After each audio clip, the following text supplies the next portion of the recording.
Olá, bem-vindo ao Arte um Contexto, recebendo hoje o escritor Ferrez, que é romancista, contista, cronista, editor, autor de roteiros de HQ e autor de um livro marcante na cena literária contemporânea brasileira, que é o Capão Pecado. Foi o livro que te lançou, né? Você tinha um livro de poesia antes chamado Fortaleza da Desilusão. De poesia. Mas o que te lançou mesmo foi o Capão Pecado. Foi o Capão Pecado. Que é sobre o Capão Redondo do seu bairro. O que mudou de lá pra cá, do Capão daquela época pra de hoje, Ferrez? Mudou muito, né? Mudou o tipo de terror, mas mudou o medo, mudou a esperança. Mudou tudo, assim. Mudou tudo dentro do bairro, menos os moradores. Os moradores praticamente são os mesmos. Mas mudou pra pior ou pra melhor? De uma certa forma pra melhor e de outra certa forma pra pior. De uma certa forma, teve mais avanços no estudo, né? As pessoas começaram a demarcar mais as vidas delas, indo atrás de estudo, de trabalhos melhores, e de outra forma piorou por causa da forma de violência, que ela virou outra forma de violência, né? O Estado cada vez mais ausente deixou a periferia criar um certo tipo de poder e a gente teve que se virar dentro desse poder. Agora, o Capão Pecado foi um livro que deflagrou uma onda de publicações de autores vindos de bairros que antes não participavam da literatura, do mainstream, enfim, da vida editorial brasileira.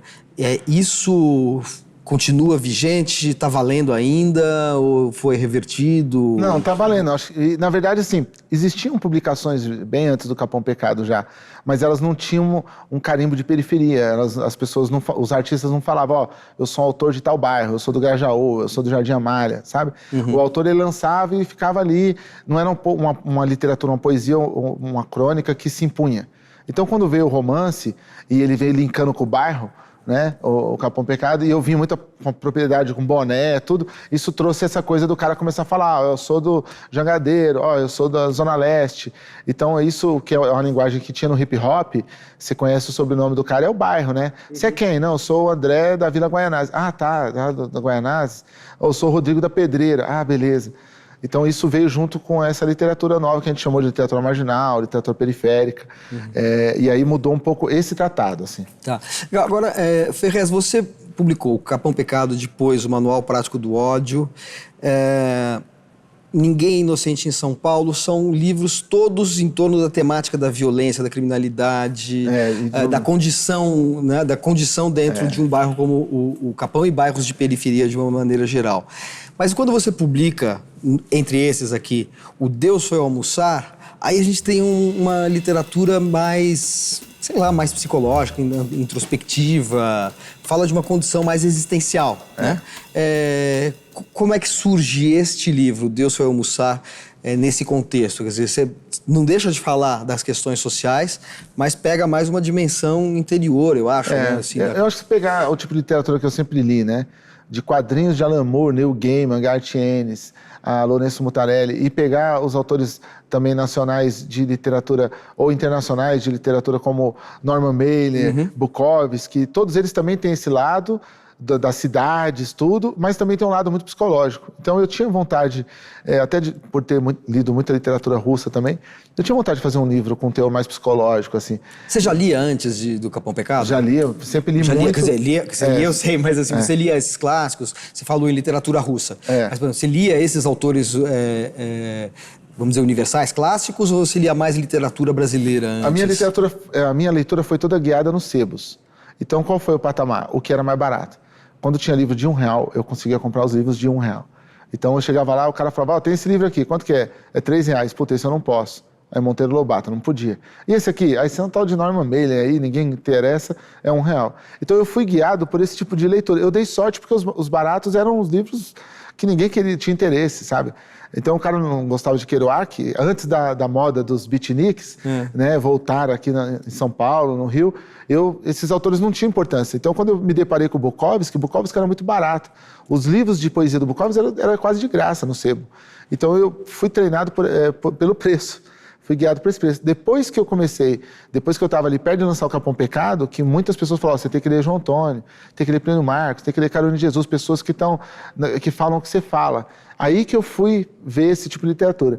Mas, de certa forma, eu agradeço também, porque aí não veio antes de eu escrever. Então, o livro Capão Pecado é totalmente cru, ele é feito baseado num hip-hop, ele é feito baseado nas ruas. Então, não tem uma tendência que eu possa citar nele, sabe? Agora, o Rael, protagonista do Capão Pecado, é uma personagem que tem um traço autobiográfico. O livro não tem nada de autobiográfico, aparentemente, né? Se tiver, é só você que sabe, a gente não precisa saber. Mas tem um lado nele que acho que traduz um pouco a sua maneira de transitar entre diferentes mundos, que é assim, ele se agarra aos livros, né? Ele é um cara que lê. E ele se agarra a isso para não entrar, para não ser tragado pelo mundo da violência, né? O Rael é como se fosse um personagem 10 anos antes, assim. Eu tinha aqueles livros de faroeste, eram os que eu podia comprar também usados, era muito barato, era 50 centavos. Então eu li muito livro de faroeste antigo, úmido, embolorado, e o Rael tinha esse negócio de andar com os livros no bolso e tal. Então eu baseei o livro O Capão Pecado, até por não ter referências literárias, eu baseei nos amigos meus. Mas faltou um personagem que era o principal, assim, basear em quem? E aí eu baseei um pouquinho nessa coisa de eu ler, de eu trabalhar na padaria, depois trabalhar na metalúrgica, e eu passei por esse universo, assim. Então, quando os jovens hoje leem, por isso que o livro não morre, eu até queria que as pessoas parassem de falar, porque não para. É um livro que eu lutei muito para as pessoas falar, hoje eu luto para parar de falar, sabe? Porque até encobre as outras obras, né?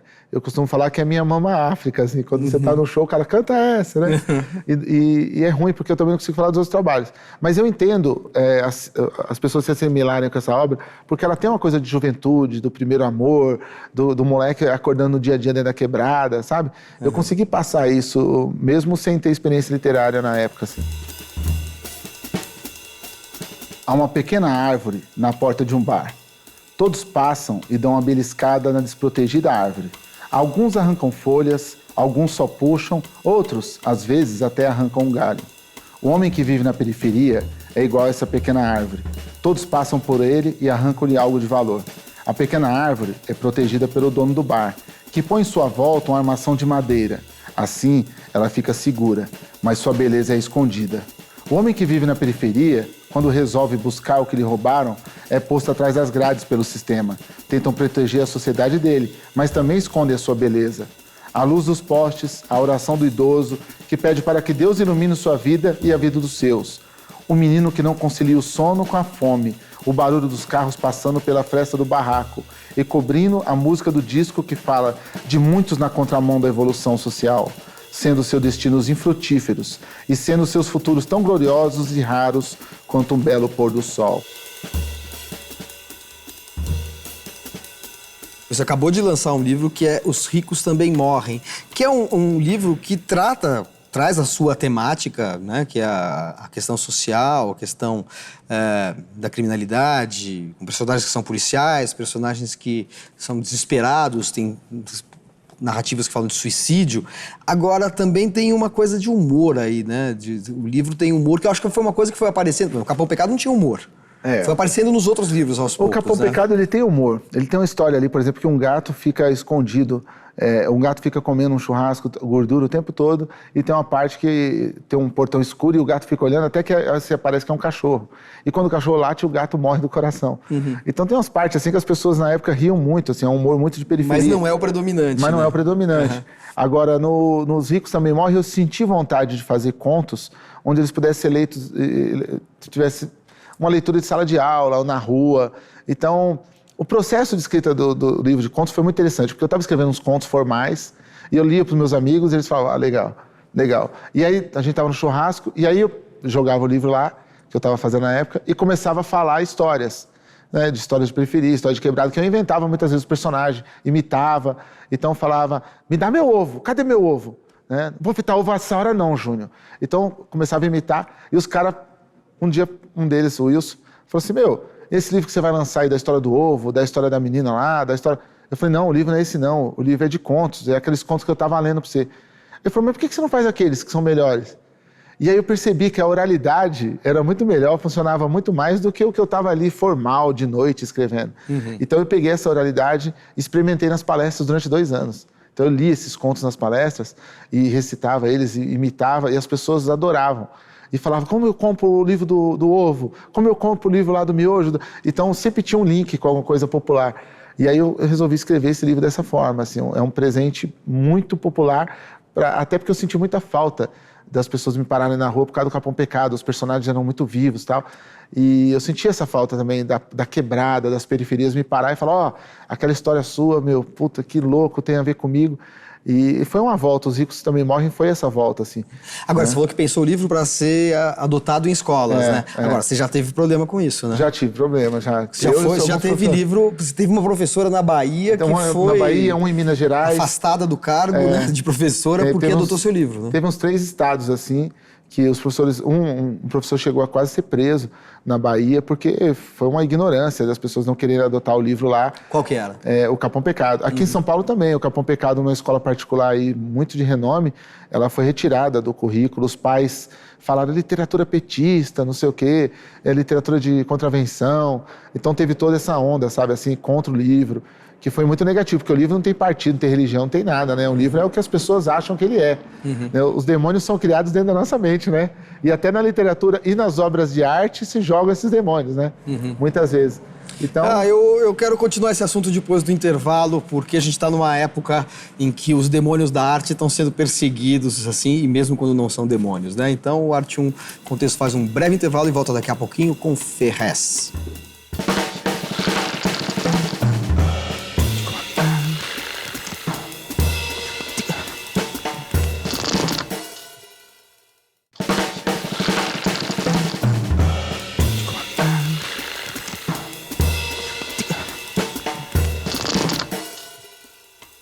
O Arte 1 Contexto está de volta, recebendo hoje Ferrez. Ferrez, a gente estava conversando aí sobre os demônios da literatura.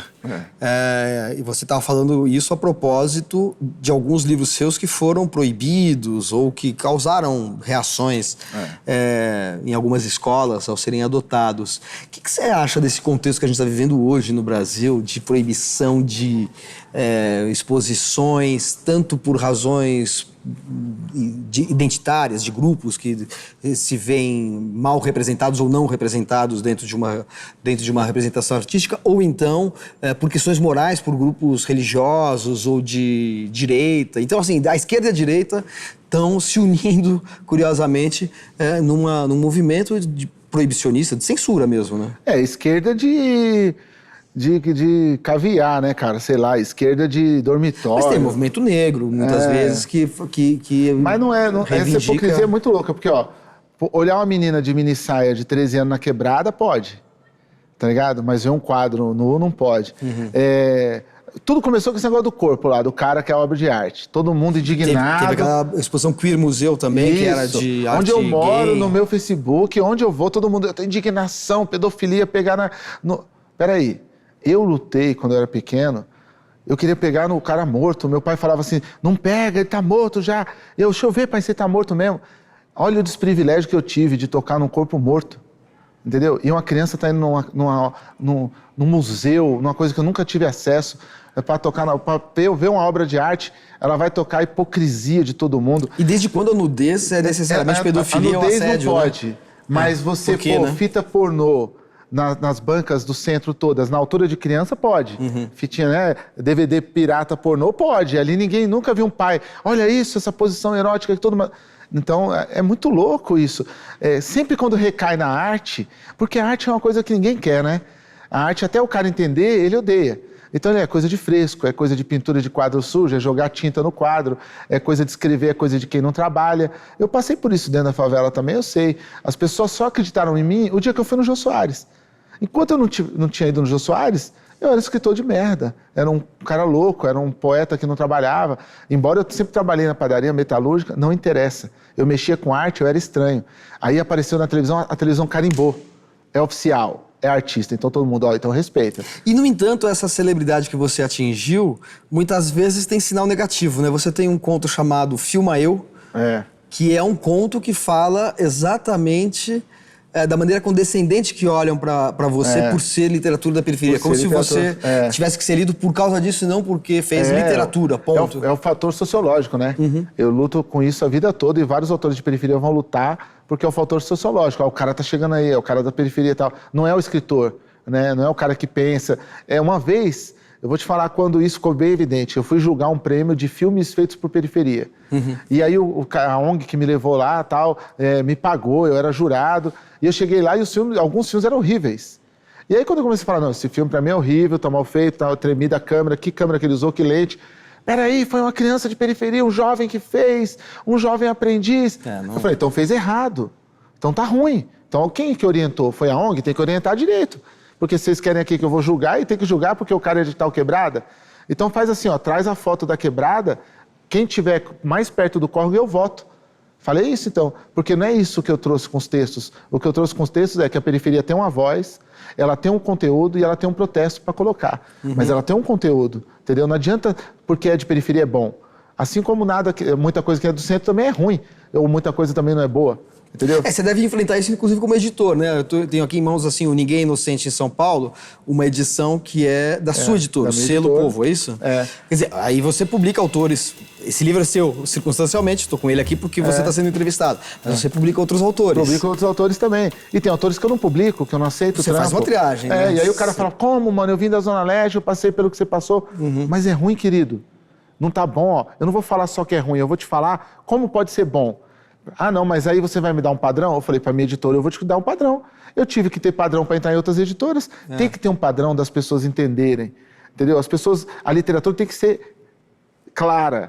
Aqui, por exemplo, tem um livro do Wesley Barbosa, que é um livro que você editou. Editei. Portanto, é um autor que você leu e que você avaliou, né? E que me trouxe os textos, tudo sujo, amassado, me entregava muitas vezes bêbado os textos, sabe? Ele estava bêbado e me entregava. Mas quando eu li, eu enxerguei literatura boa ali. Eu falei, nossa, não interessa o autor, se ele tá bêbado, se ele não tá, se ele é um moleque de 20 anos. Interessa que a literatura é boa. Então eu fui por isso, foi o crivo que os caras me ensinou, né? Você vê que o Bukowski sempre falou, eu não pertenço aos caras da geração beat, não, me tira dessa. Eu sou a mesma coisa, eu não posso ser hipócrita também. Quer dizer, claro que a questão da representatividade social é importante, mas você não pode colocar isso acima de um trabalho um corpo a corpo com o texto. Nunca foi, sabe por quê? Tanto como escritor quanto como leitor, né? Porque você engana a sua rua, mas você não engana um país inteiro. Entendeu? Não tem como eu estar viajando pelo país falando de literatura e enganar o país inteiro. Você não engana o mundo inteiro, você não engana a Argentina, a Alemanha. Eu não tive como enganar a França. Quando o meu livro foi publicado na França, não veio a história da minha vida atrás. Veio falando que eu era um autor que escreveu tantos livros, tal livro, e esse livro falava sobre tal coisa. Entendeu? Inclusive na Argentina, o Deus Foi Almoçar é um dos livros meus que faz mais sucesso junto com o Manual Prático do Ódio. E não dá para entender, porque no Brasil ele não causou nada. As pessoas praticamente não entenderam o livro.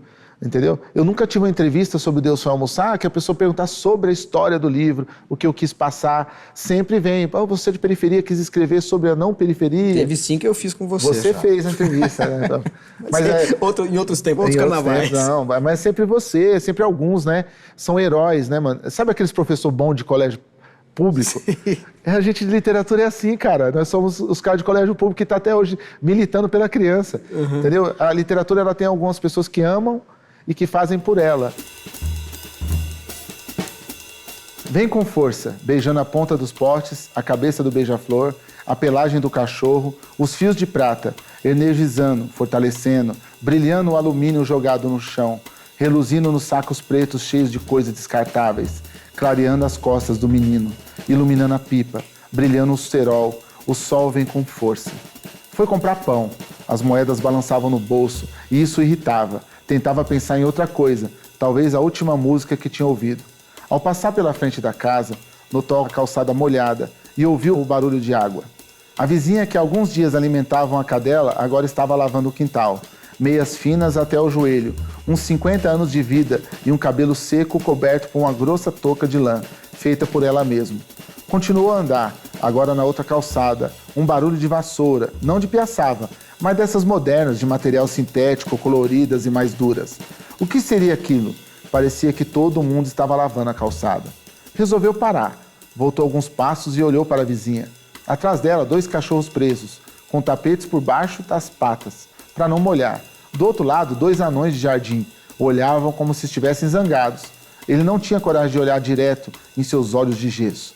Olhei dentro dos olhos parados da estátua de gesso daquele quintal arrumado e sem vida. A mulher continuava a lavar, lavava o que já estava limpo. Passou a mão pelos bolsos, num deles uma colher. No outro, certificou-se de que as chaves estavam lá. Tocou em mais metais, moedas.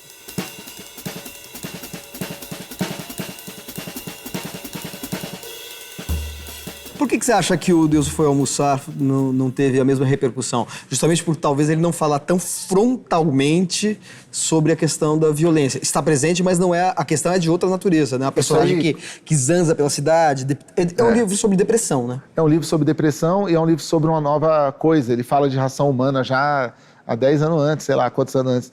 Então, o muito louco que eu acho disso é que esse despreparo ele vem do meio jornalístico. Ele não é culpa minha. Eu fiz o livro. Quem tem que ler o livro, interpretar e fazer a matéria é o jornalista. Só que eles pegam os caras de faculdade de 22 anos, joga tudo numa sala, tira os velhão, que é os caras que sabiam o que fazia, né? Porque é mais caro pagar os caras, e deixa a molecada ali gugando e pegando resumo. Então, não é difícil sair matéria comigo com meu nome, Mark Ferrez. Mark Ferrez foi um fotógrafo, velho. E aí já sai a matéria. Mesmo você tem o nome do fotógrafo do século XIX, né? E aí começa falando da minha literatura do século XIX. O Mark Ferrez, tal. Eu falei, não acredito. Porque o cara googa. Ele não lê o livro. Aí, o Brasil tá muito louco, ó. Até 5 anos atrás, eu tinha que contar a história do livro. Então você escreve o livro e conta a história pro repórter. Ferrez, eu não tive tempo de ler a matéria, desculpa. Por isso que eu escrevi o conto. Não teve, mas eu queria que você me falasse a história desse livro. Aí você fala, eu fiquei 8 anos escrevendo o livro, eu tenho que resumir pro cara. O Filma Eu, você tá falando? O Filma Eu. Eu aceito resumir o livro pro cara. Agora, de 5 anos pra cá, a gente tem que explicar o título. Porque o cara não lê nem o título, então você tem que explicar o título. E você tem que explicar o que tem de relação com o livro com a sua vida pessoal. Porque o repórter vive num fator de novela como todo brasileiro, né? 80% vendo televisão e novela, então noveliza tudo, noveliza crime, noveliza literatura. Então você tem que explicar o que tem a ver com a sua vida. Por que você escreveu esse livro na situação atual do país? Onde você se encaixa dentro do livro? E aí você não fala mais do livro, você fala da sua vida. Porque o que interessa para as pessoas é a vida dos outros, não é assunto de literatura. É muito louco. Mas é que eu sou bem revoltado nisso aí. E como cronista, você escreveu para quais publicações? Você tem um livro que eu não mencionei inicialmente, que é o Cronista de um Tempo Ruim. Isso. Para onde você fez para produzir esses textos? Eu trabalhei na Caros Amigos 10 anos, na revista Caros Amigos. E você tinha alguma relação com o jornal Le Monde Diplomatique? Eu sempre fui um conselheiro editorial, né? E também escrevi para o Le Monde. Então tem textos aí que eu escrevi para o Le Monde, para a Folha, para o Estadão, mas principalmente para Caros Amigos. A Caros Amigos foi um fator determinante na minha vida. Foi uma revista que eu passei 10 anos com os melhores repórteres da época. Então se eu sou um pouquinho menos ruim, é por causa desses caras que eu convivi. Sérgio de Souza, Marina Amaral, Tatiana, o Tiago, né? As pessoas que eu convivi que me deixaram muito rico. Né? Alguns já morreram e tal. Então eu fiquei 10 anos escrevendo para essa revista. E esses textos estão aí, estão nesse livro. Legal. Você também tem um trabalho com música, né? Você tem algumas parcerias que é com o mundo do hip hop, do rap, né? Com quem você fez essas parcerias? Como é que é a sua participação? Você é músico, você é letrista? Como é que funciona então, isso? Eu sempre eu tive CD lançado e tudo, mas o meu dom é de escrever, o pouco de dom que tenho, eu acho que é para escrever.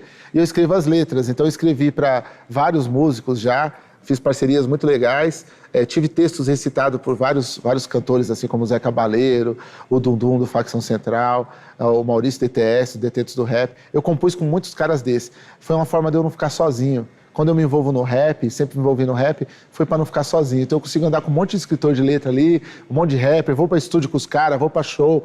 Hoje eu sou muito amigo do Criolo, é um cara que eu gosto muito da música que ele faz atualmente.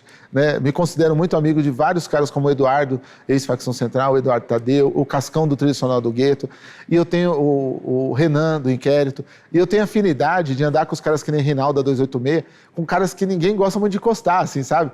Fala, aquele cara é doido, só o Ferrez consegue andar com o cara, entendeu? Mas eu entendo alguns tipos de loucura, porque na literatura tem essas loucuras. Porque artista para autista é só uma palavrinha, né? É uma letrinha só que muda, é uma letrinha, inclusive, não é nem uma palavra, é uma letrinha. Então dá para entender a viagem do cara. Na literatura, essa viagem é carimbada. No rap, essa viagem é estigmatizada, entendeu? Perfeito, Ferrez. Ainda faltou falar da sua literatura infanto-juvenil, estou falando dos quadrinhos, mas a gente vai ter outras oportunidades, com certeza. E leiam, né? As pessoas têm que ler. A gente fala, mas o melhor que tem é a pessoa ler. Perfeito. O Arte um Contexto fica por aqui. Espero você na próxima edição do programa. Até lá, obrigado. Demorou para juntar todo o dinheiro. Fiquei com um par de tênis e 2 shorts. Foi muito duro comprar casa. Eu tive que usar a camiseta de atacado da Bresser. Todas brancas, me custavam R$ 3,90. E o menino que se podia comprar era de 10 peças, só assim para economizar.